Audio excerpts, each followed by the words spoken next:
Well, hello and welcome to Trump's Tariffs Explained with me, Ben Brown, here in London.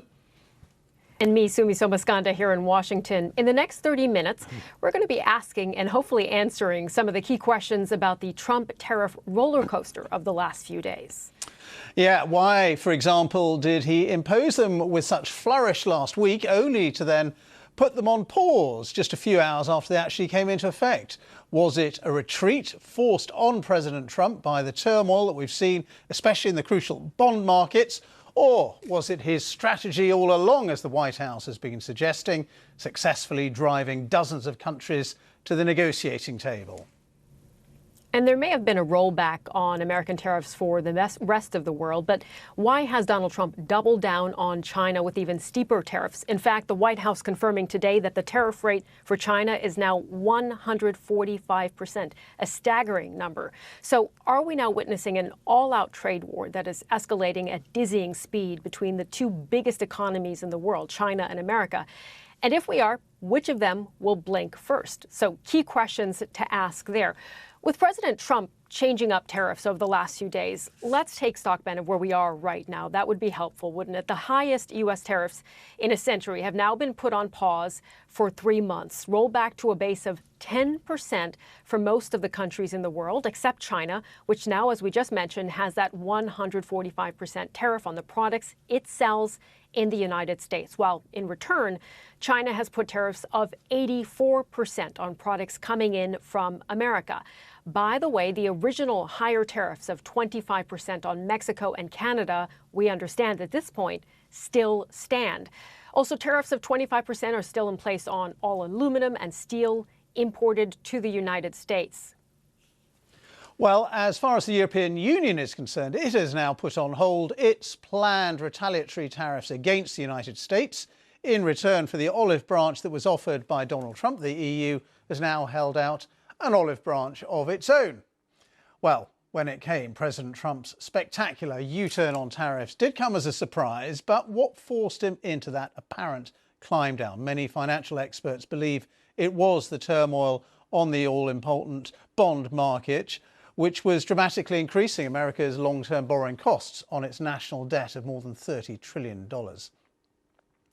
Well, let's talk to Darshini David then, who is our Deputy Economics Editor with me in the studio. Well, two questions really, I suppose, Darshini. What did force that retreat by Donald Trump? And what are we left with? Is this essentially now a bilateral trade war between America and China? Gosh, big questions there, Ben, and we've only got a little bit of time to answer them as well. Let's start with the first one. What forced his hand? Now, he talked about the markets being queasy. He meant the bond markets, of course, that the bonds being the things that governments use to borrow money on financial markets. Now, they're normally seen as a very safe haven for investors in times of strife, so governments only have to offer a very low interest rate on them. What we saw happening in the last couple of days is a lot of sellers actually in that market, a lot of people offloading those bonds, which caused some alarm and some questions about financial stability in the US, potentially further down the line. So therefore, many are thinking that that actually spooked the president. Also, a big holder of those bonds is China. So was China actually retaliating in that way? So has he tried to calm the markets down by announcing this pause? You heard that phrase, it's all about the art of the deal. But let me tell you, when you talk to businesses out there, what they actually say is that he's created this vacuum now in which uncertainty is thriving, and therefore they're paralyzed by fear and anxiety. Do they invest? Do they actually get the kind of machinery, upskill workers in the way the president wants to guarantee the long-term success of America? Or frankly, will they be wrong-footed in perhaps maybe a matter of not days, but hours? So if that was actually his aim, then frankly, it may be backfiring. And on China, I mean, these tariffs were 125%. The White House say actually the total, when you take into consideration earlier tariffs of 20%, it all adds up to 145. Well, I mean, it's whopping, it's eye-watering, whatever numbers you look at.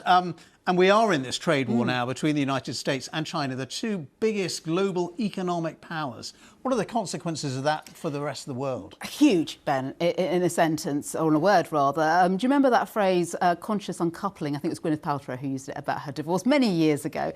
This is what's happening here. China and the US between them account for a third of global goods, right? So you've got this separation between the two of them getting deeper and deeper and deeper. And as a result of that, what you're seeing is disruption on either side. Now, we're hearing all sorts of reports about Chinese companies rushing to try and relocate production, for example, or figure out how much extra they can charge American consumers without frankly going bust. And that can cause all sorts of disruption, given the global nature of supply chains, given that these companies sell all over the world to buyers around the world too. American consumers account for 1 in 6, 7 dollars of all of those spent in the world. So if they're not buying, other countries aren't selling. So this may look like it's kind of slightly, over there, thousands of miles away from many countries, and there's a pause elsewhere. But let's not forget, there are some severe consequences that many are going to feel in the weeks and months to come. All right, Darshini, for the moment, thank you very much indeed. Darshini David there, our Deputy Economics Editor. All right, we have been watching the dramatic ups and downs of financial markets. So let's take stock of where things stand. Financial markets in Asia and Europe, they have made gains, reflecting relief at Donald Trump's decision to suspend those additional reciprocal tariffs for 90 days. This is how the key European indices have closed. In London, the FTSE 100 was up 3%. In Germany, the DAX index was up 4.5%, while in France, the CAC 40 was up 3.8%. Here in the U.S., at times, the Dow Jones was down more than 5%. The S&P 500 is down more than 4.5%. The NASDAQ at the moment more than 5%. And that fall contrasts with some of those really big gains that we saw made on Wednesday, directly in response to Donald Trump reversing that decision to impose many tariffs on countries other than China. So let's take a closer look at how markets are reacting to all of the twists and turns. We can go to our North America business correspondent, Aaron Delmore, who is in New York for us. Aaron, we've been speaking pretty much every day about the market's reaction to the tariff policies. Can you characterize where things stand right now? Sumi, gone is the euphoria from yesterday's trading session when we saw all three major U.S. indexes rally to highs, some not seen since 2020, some 2008. The NASDAQ, you have to go back to 2001. But Sumi, today is a different story, and the sell-off that we're seeing on Wall Street actually cuts in half those gains from yesterday. I want to draw a couple of goalposts for you. So right at this moment, we're seeing the S&P down 232 points. Now at the session high today, it was down 103 points. At the session low, 341 points. So that shows you sitting right about in the middle of the trading session today. But I want to point out, we saw an accelerated sell-off after the White House confirmed that China's effective tariff rate had gone up to 145%. There had been some question of whether the 125% increase was on top of the earlier issued 20% that the administration attributes to policing the fentanyl crisis. And sure enough, those stacked. So when we saw news that it was going to be 145% on China, we saw stocks sink even lower. Now, to hear the president talk about strategy, because Sumi, that is what investors want to hear. What is the path ahead? He said that there was going to be a transition cost. He said that there were going to be even transition problems. So investors want to know, is the transition problem the gains that have been sliced off yesterday's rally, or are there more to come? And that uncertainty has everybody on pins and needles here. So for now, the turbulence continues. Our North America business correspondent, Aaron Delmore, in front of the New York Stock Exchange there. Thank you, Aaron. Well, Darshini David, our Deputy Economics Editor, is still with me. We were hearing Donald Trump talking to his cabinet about there will be a transition cost to all of this, his tariffs policies. There will be transition problems. Well, we've certainly seen some of that. But on the upside, the White House is saying they've got all these countries queuing up to do business with America, to do trade deals. Indeed. Do you think that's true? Do you think that's right? Well, we do know that certain countries have approached the US. And we heard the Israeli Prime Minister there, didn't we, earlier in the week at the White House saying, look, we've had a chat about things we could do to try and bring down some trade barriers. So there is no doubt that many countries are having these discussions. You've got to wonder how many trade negotiators there are in the US and if they're going to have time in these 90 days to actually sort much out. But There will all be things, concessions made. The question is, do we go back to where we were before? And the answer seems to be, from all the architects of trade policy who've worked with President Trump that I've talked to, the answer seems to be no. They say the idea of zero for zero, zero tariffs, doesn't make any sense as far as the president is concerned. He wants to see businesses relocate manufacturing to the US and jobs to the US. And he says, unless you put some tariffs in place, that simply doesn't make business sense for American business. All right, Darshini, once again, thank you very much indeed. We've been looking at the economics of all of this. Let's take a look at the politics now and what's been happening inside the White House. President Trump's explosive announcement on tariffs last week caused shockwaves around the world, but it also seems to have ignited some tensions among key figures in his administration. We've seen the Treasury Secretary Scott Bessent, for example, with some dissonance in his messaging compared to what the president has been saying. And Elon Musk, the world's richest man and also a close advisor to Donald Trump, he clashed with another one of Donald Trump's senior advisors, the trade czar Peter Navarro. Take a look. Mr. Musk, who advocates free trade, called Mr. Navarro a moron and, quote, dumber than a sack of bricks, while Mr. Navarro said Elon Musk isn't a car manufacturer, he's just a car assembler who wants to keep importing cheap foreign parts for his products. So let's talk about the politics of all of this now with our North America correspondent, Anthony Zerker, who is following the latest. Anthony, very good to have you on. You know, we heard the White House press secretary say when asked about this spat between Elon Musk and Peter Navarro that boys will be boys. But what does this actually tell us about the tariff policy and how the administration, Republicans, and the president feel about it? I think it tells you that there's some conflict within Donald Trump's inner circle. And Donald Trump doesn't necessarily have a problem with that. Sometimes he actually encourages his advisors, people in his staff, to kind of go at each other.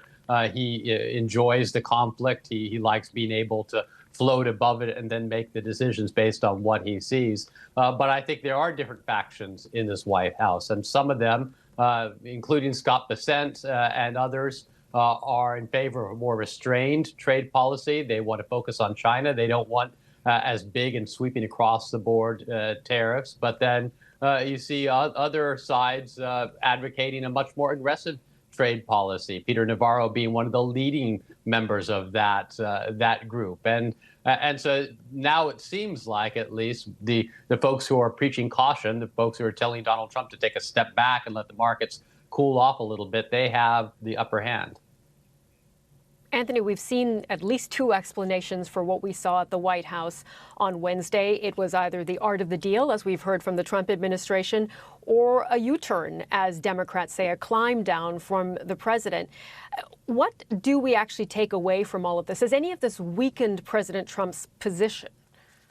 I think it was a dramatic reversal, and I think that fosters views that this administration is not being consistent. And one thing, when you're applying these tariffs, if you want American businesses to start making decisions based on the moves of these tariffs, they have to know that they're going to be there, that they're not going to change overnight, because they're going to be building factories, for instance, to produce things on American soil. And if the tariff policies change in the middle of that construction, it could leave them high and dry.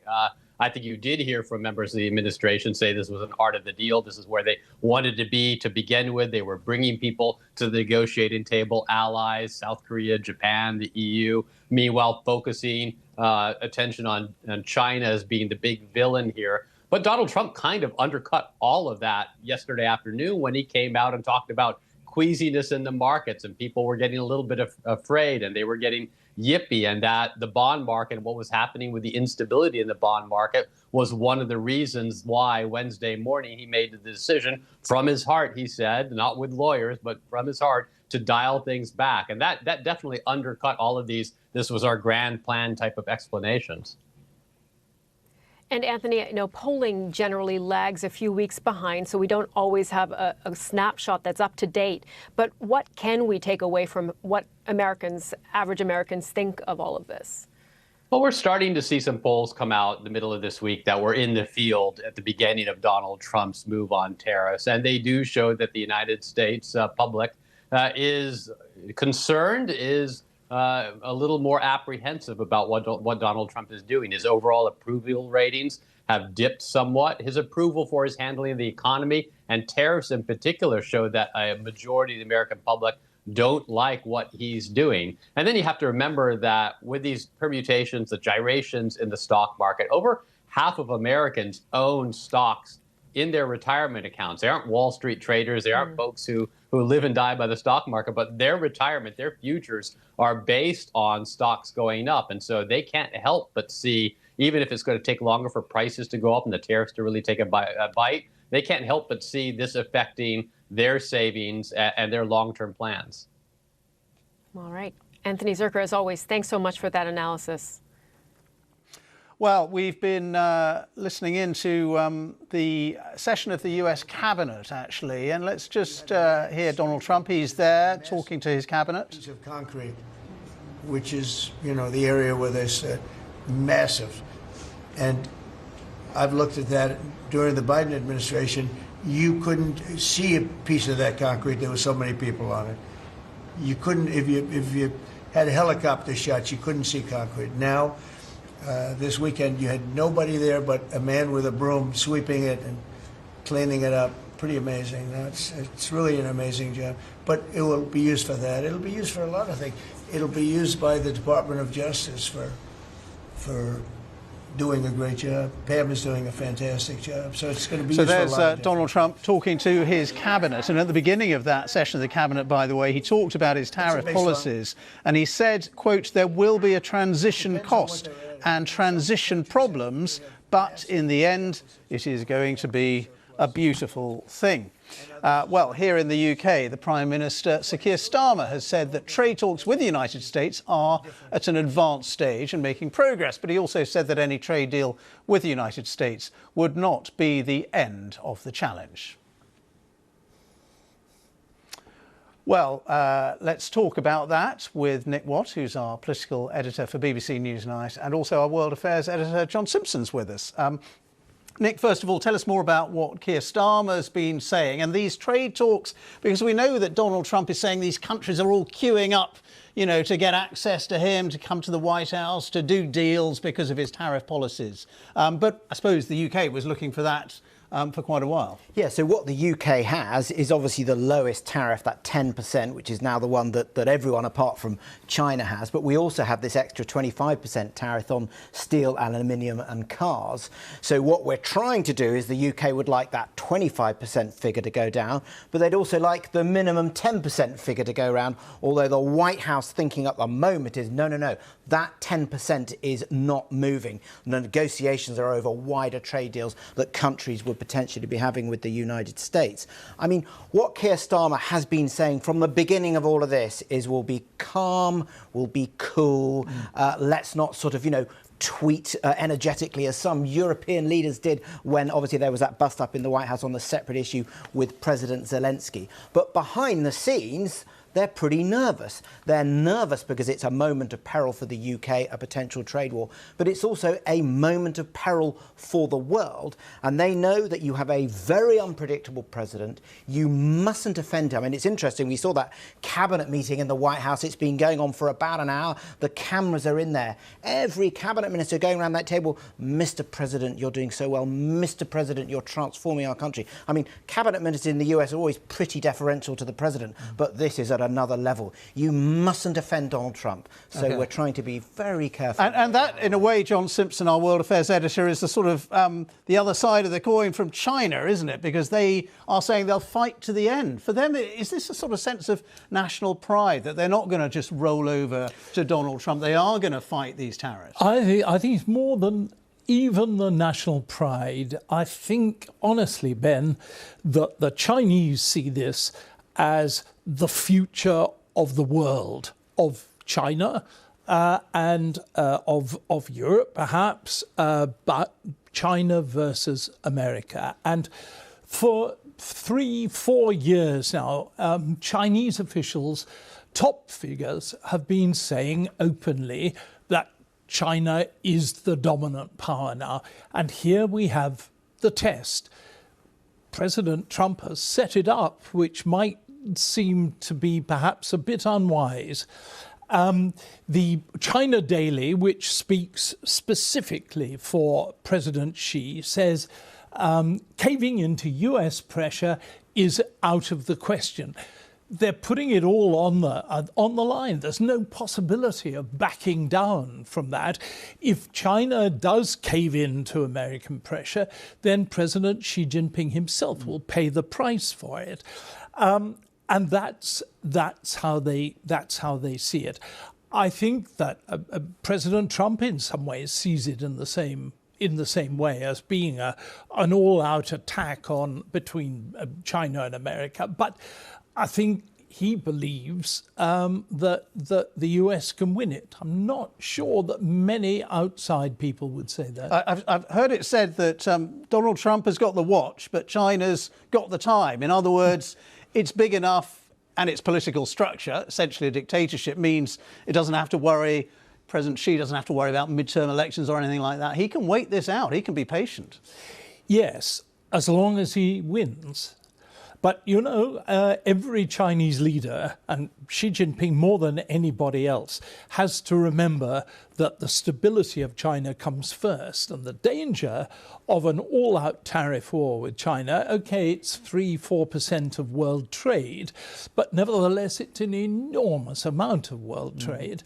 And somebody was saying yesterday, somebody in Wall Street was saying that 80% of the trade between China and the US can be affected by this. But I suppose, Nick, a lot of the goods that China currently sells to the United States, it could dump on other countries like the UK, potentially, cheap imports that it could sell around the world and in Asia as well. It's got alternative markets. It's got its own domestic market, actually, hasn't it, which is massive. Well, yes, is China going to build up its own domestic market? And there has been that fear that we could, in this country, be victims of dumping. Obviously, now that we have the same tariff rate as the European Union, that is obviously going to be changing those calculations. But it's interesting that the World Trade Organization put out a pretty bleak statement yesterday when it was assumed that the tariff on Chinese goods going into the United States was 125%. It's now 145%. They were talking about how that's, as you say, 3% of global change. It can have an enormous impact, and talking about the danger of the world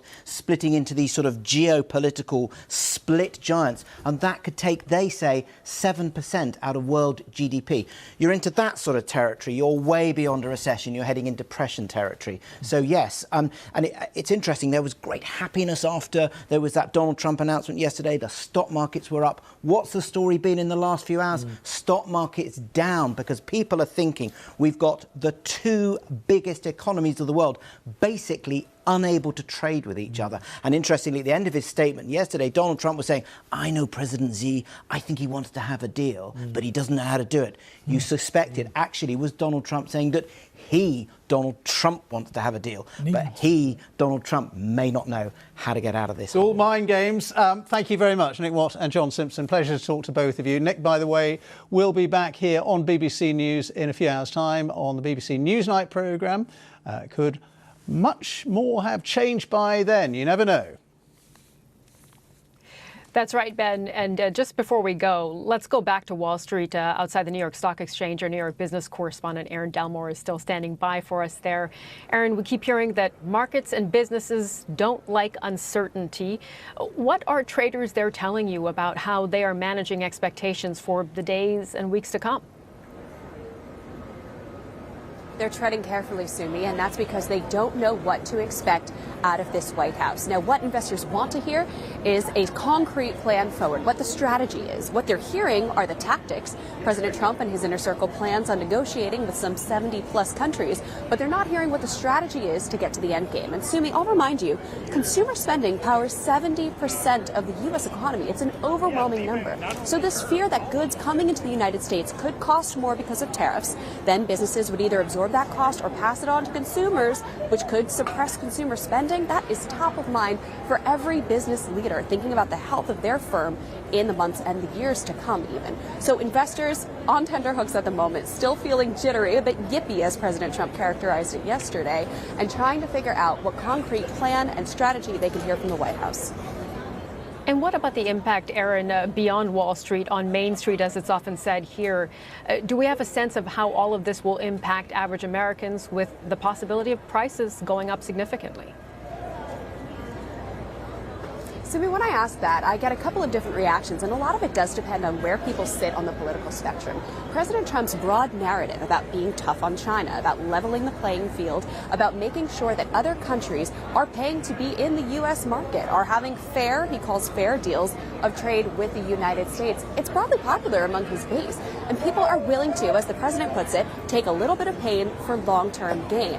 But there are a lot of folks in a lot of circles who are concretely worried about the price of goods rising in the United States on the heels of inflation that has really been an issue for households trying to balance their budgets since the COVID pandemic. And hidden today in the economic news was CPI data that came out at 8:30 Eastern this morning, showing some pretty encouraging data points. Both the core inflation number, which strips out volatile food and energy prices, and the headline inflation number, which takes everything, for the consumer price index actually came in better than expected, showing a trajectory on inflation that Fed officials would cheer. The question is, what happens next? Because immediately that data is backwards looking, and it's not really a trend line that we can account for if we suspect that these tariffs will stay in place and raise goods for average consumers.